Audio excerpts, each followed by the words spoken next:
ஒரு சிம்பிளான chicken recipe பார்க்கலாமா?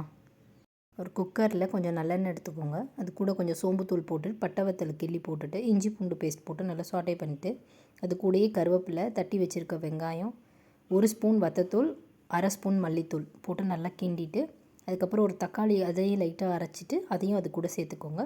கொஞ்சம் கல்லுப்பு, இதை நல்லா வதக்கிட்டு இப்போ நான் அதில் வந்து ஒரு 1/4 கிலோ சிக்கன் நல்லா கழுவி வச்சுருக்கேன். அதை கழுவி வச்சுருக்கிற அந்த சிக்கனையும் இது கூட போட்டுக்கோங்க. போட்டுட்டு நல்லா கலந்து விட்டுட்டு அந்த நம்ம அரைச்சிருப்போம் இல்லையா, அந்த மிக்சியை கழுவி அந்த தண்ணி அதில் கொஞ்சம் ஊற்றிக்கோங்க. தண்ணி ரொம்ப கம்மியாகவே ஊற்றுங்க. அது ஏன்னா சிக்கனுமே தண்ணி விடும், அதிலே வெந்துடும். குக்கரை மூடி ஒரு 5 விசில்ஸ் வரட்டும், அது வரை விட்டு எடுத்துருங்க. அப்புறம் கொஞ்சம் பெப்பர் பவுடர், கொஞ்சம் ஜீரகத்தூள் 2யும் போட்டு கொஞ்சம் நேரம் நல்லா கொதிக்க வச்சு கிரேவி வந்து உங்களுக்கு செமி கிரேவியாக வேணும்னா அப்படியே எடுத்துக்கோங்க. கொஞ்சம் ட்ரையாக வேணும்னா இன்னும் கொஞ்சம் நல்லா திக்கன் பண்ணி எடுத்துக்கோங்க.